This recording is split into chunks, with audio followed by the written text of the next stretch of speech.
Hey, welcome everybody to the 40 Finance channel. We're going to take a look at the earnings calendar coming up over the next couple weeks or so, now that we've got most of the major banks out of the way. But, we continue to get our focus on the interest rates, right? And it's not necessarily my focus. Frankly, I'm tired of it. And I think a lot of people in the investing space feel the same way. And yet here we go, right before I turned on this live stream, you've got Waller out there from the Fed, doing public appearances and talking about continuing to increase rates. So when you factor this stuff in with the earnings that we're about to look at, it's definitely it's a grab your popcorn kind of moment heading into next week as we get the data on some of the bigger NASDAQ stocks and some of the bigger stocks in general that could actually move the market. This stuff's starting to come in, so all this talk about how the interest rates and CPIs and everything else impacts the stock market, we're going to get the real data instead of the speculation. We are going to get that here over the next few weeks. And as a matter of fact, I believe the FOMC meeting is in early May as well. So hang on to your hats as we head into May and place your bets on which way you think this is going to go. Quite honestly, for me, just to lay it on the table, I think that even if stuff is a little weaker through earnings, that is probably still a great time to buy, particularly if you're looking at a longer term horizon, 2 to 3 years.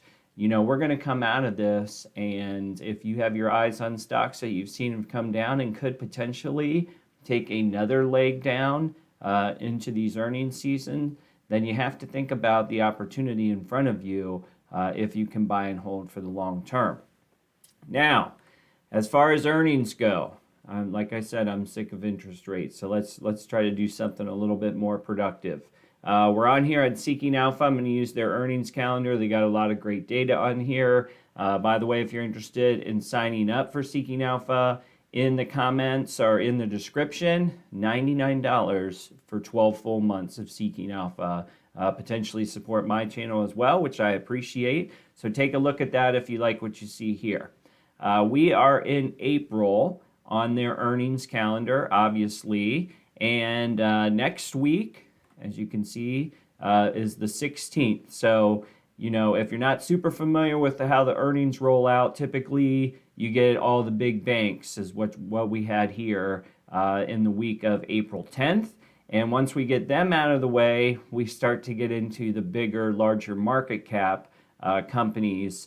So you see next week, I've kind of filtered this out to just be stocks with analyst coverage because that kind of tackles more or less the big names. But on Monday the 17th, we still got a couple banks to get in. Charles Schwab, if you're going by market cap, that is. Charles Schwab, State Street, J.B. Hunt, which actually is kind of interesting because they are a transportation shipping type company. And that'll be interesting to see, how their business has been going. How is the backlog on transportation and trucking going? We'll get some insights from them. You can, if you're looking at this as I go through the names, all right, you have in this middle bar is the current quarter EPS estimate, and then you can look at last quarter. The numbers aren't necessarily the most important thing unless you know the stock very specifically, but you can get a feel for their beat or miss. Kevin Hawthorne, good to see you. So looks like last time JB Hunt missed by 52 cents. This year's estimate is, this quarter's estimate is 202, which would actually be growth if they were to hit that name. So, or hit that number. Very, very important one coming out of JB Hunt Transport. All right, is there anybody else? Nobody else that I really want to cover on Monday. Let's look ahead to Tuesday. Okay, the 18th. You got J&J. Always interesting to hear from them as pretty much the biggest healthcare conglomerate on board. They did beat estimates last quarter. Right now, the target is 251. That would be negative growth minus 2.3% if they hit that. Bank of America, you got 10.92% anticipated. But then you start to get into some interesting stuff, okay? So Netflix, a lot of chit chat about Netflix. Depending on where you get your stock market news, there's a lot of people who buried Netflix way back in the 200s or so. Just said that this isn't going to work, they can't grow. And since that time, they've had a phenomenal run up. Let's take a look at that real quick. Let's see, past year. So June of 2022, you were down to 173. So buyers of Netflix at that level. Very interesting as I look at this humongous drop from give or take April 20th, which I'm going to guess was their last earnings back in that time period. You go from a price of 348, you went down to 166, 170s at one point. So now we're coming back to that same year over year quarter where they experienced a significant drop. So that's going to be interesting to see which way they go this time. And we all know with Netflix, the game is changing for them. I think it's a very smart move. They are looking at increasing revenue and EPS, and some of those subscriber numbers are not going to be what people think they are. Then you have the password sharing update, right? We know they're going to lock that down in the United States. They've already started it in international. So what analysts are going to look for with Netflix is how did that international password lockdown go, right? Did it improve revenue? What did it do for users? A lot of questions are going to come out, but from a Netflix perspective, this is a big stock, okay? And it's one of the bigger stocks in the QQQ. So it does have potential to make the market go up or down a couple percentage points, with the news is extreme. Let me put it that way. So keep your eye on Netflix on Tuesday. That will come in after the market closes.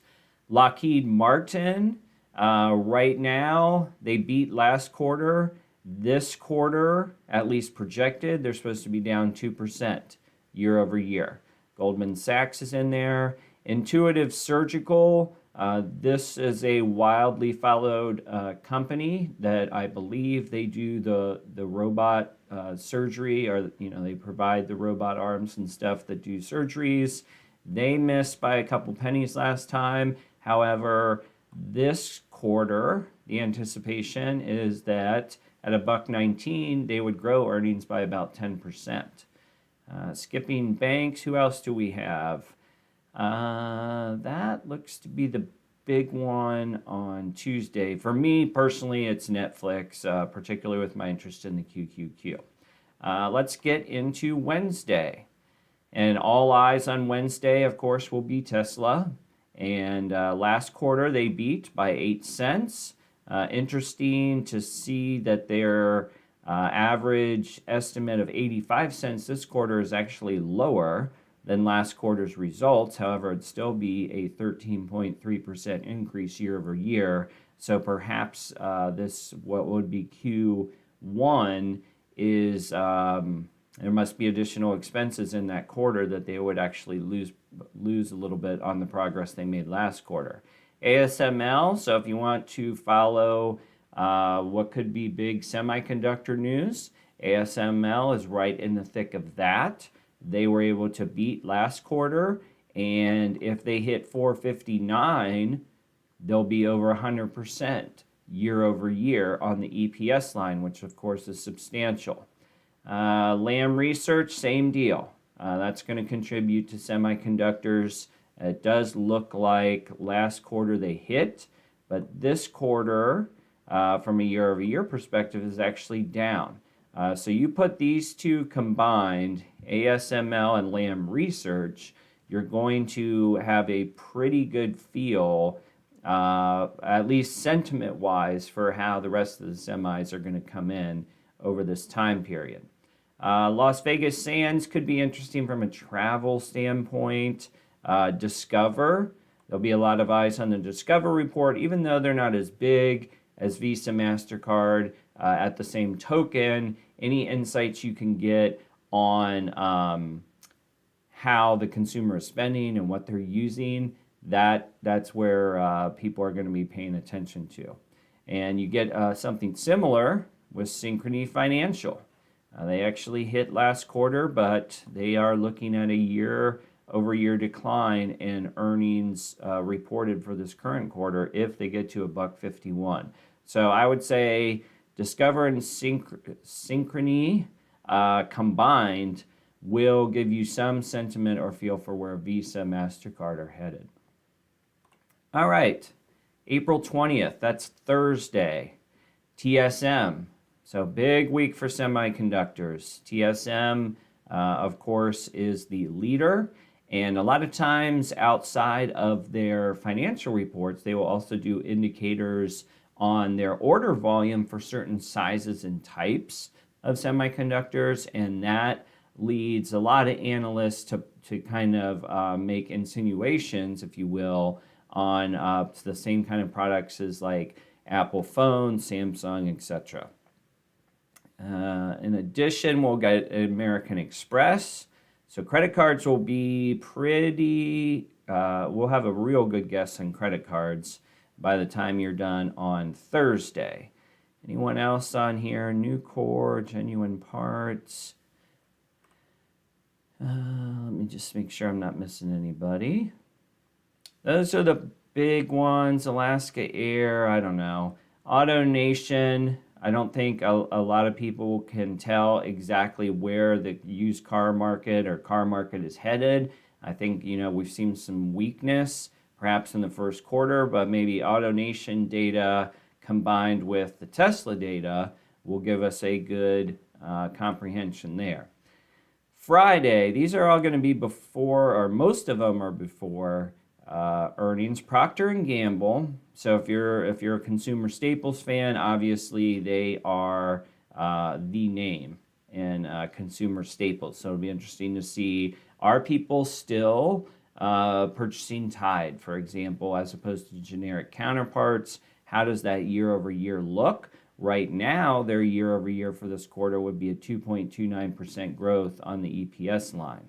Outside of that, Freeport, McMoran, commodities, when you think about, this is a mining company. So when you think about things, trying to come up, maybe lithium, for example, which is highly tracked, you could get some good insights there.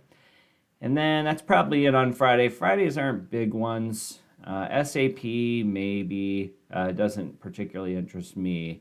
Now let's skip ahead and let's go to the next week, just to give a 2-week view.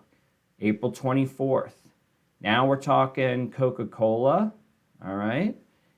Cleveland Cliffs, which is important from the steel industry, how much American steel is being purchased in advance for infrastructure projects. That could be big. You also have Crane, similar from an infrastructure standpoint. Then the 25th, and this is where things really get going, particularly if you follow the NASDAQ like I do. Microsoft, Google, Visa, Pepsi, Texas Instruments, NextEra Energy. These are some big components of the QQQ for me. Now let's pick off Microsoft for a second. So last quarter was 232. They beat by a penny. This quarter, 223, which is lower than the quarter before. However, it is still projected to be a year-over-year growth story. So that's good news from a PE perspective. If you're trying to lower your PE, one of the easiest ways to do that is to produce more on the bottom line. Then on the Google side, a lot of eyes on Google, particularly in this ChatGPT revolution, and a lot of people similar to Netflix, calling for the slow demise. Google's got a lot to prove. They did miss last quarter.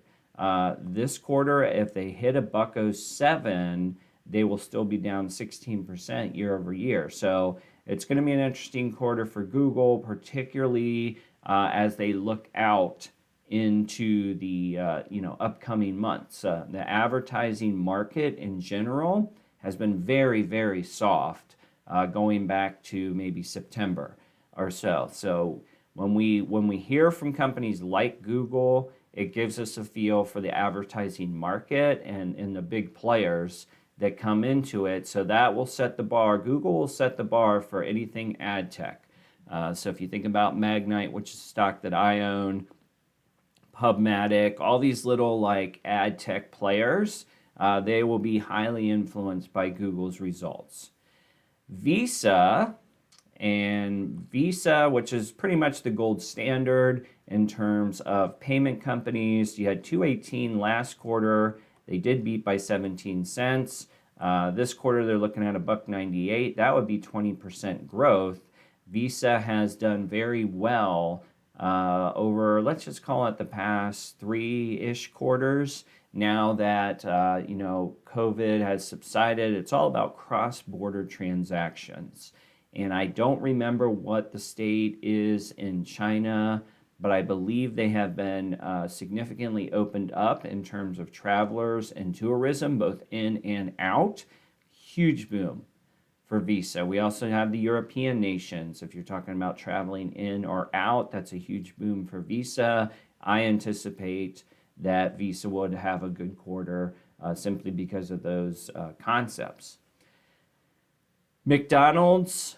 McDonald's is always a good, a good prognosis of other dining establishments and the consumer in general. Usually with McDonald's, you can get a feel for where people stand on their entertainment budgets, right? Because with value meals and whatever, and you try to compare that to like more established restaurants, Outback or Olive Garden or something, you start to get a feel for which way the consumer is going, if they're getting much more thrifty or if they're just continuing to roll with the punches.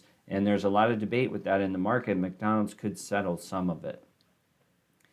Who else? UPS. So FedEx had a pretty good quarter when they announced. UPS, though, if they hit this 222 estimate, they'd be down 23% year over year. So that'll be one to watch. Texas Instruments, again, this is going to be one that influences the chip sector. It's a world that not many people recognize about Texas Instruments. So that's kind of the way that they're changing their old model, right, over the past 5 or 6 years. They could be looking at a gap down from the year before. Same with NextEra Energy. Meanwhile, Raytheon, which is more defensive play, plus 11% if they hit this number. And then GE, which of course has gone through a significant transition, 14 cents. That's concerning. And if you look at the quarter before it, $1.24, now the estimate is 14 cents.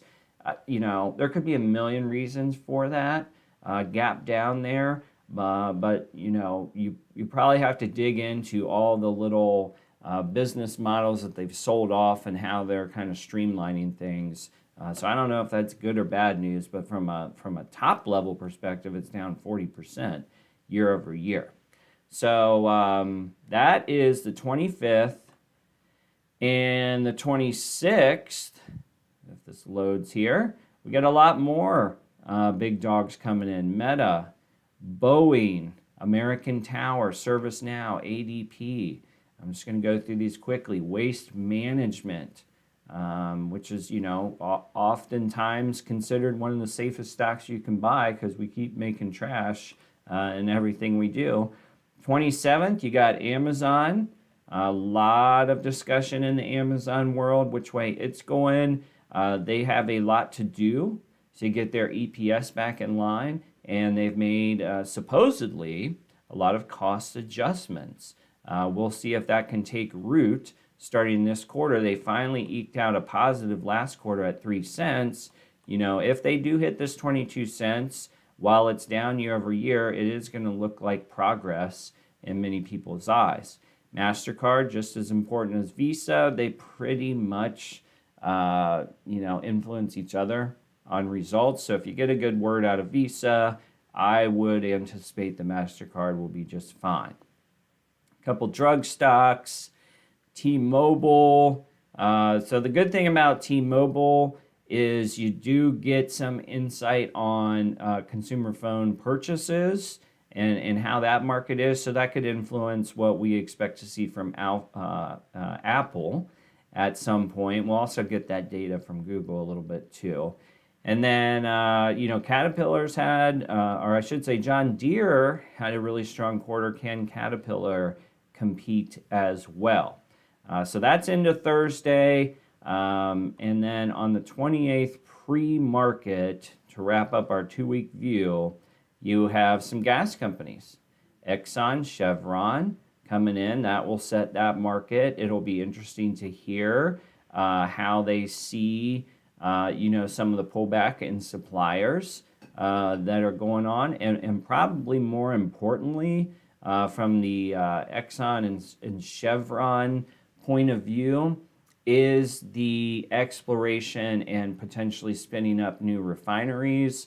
That's on everybody's mind, because if we were to see any sort of investment in that world, gas prices in the United States would come down. I doubt we will, but it's always good to hope. So I see Pedruco down there. Please discuss TQQQ. So while it's not directly in TQQQ land, it will be significantly affected by many of these earnings, particularly next week. Obviously, Tesla's the top 5 holding of the Qs, so that will have a substantial short-term impact, whether they do well or not. That will impact the Qs. And Netflix, which is on the 18th, that will have a significant impact on the Qs as well. As far as where things stand today with the Qs and TQs, I stand by the fact, like I let off on this one, it's still a good time to accumulate in small lots across time.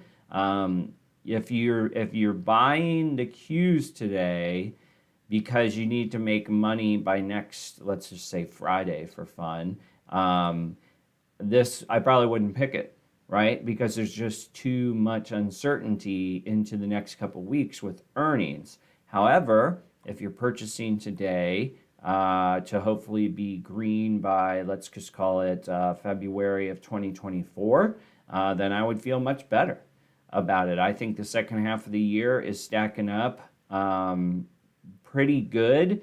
The Fed can't continue this kind of activity forever, because we're starting to see the cracks. The bank thing raised some eyebrows, but the bottom line is we're close to the end of this BS that we're going through on the news every single day. This is coming to an end. Does it end tomorrow? No.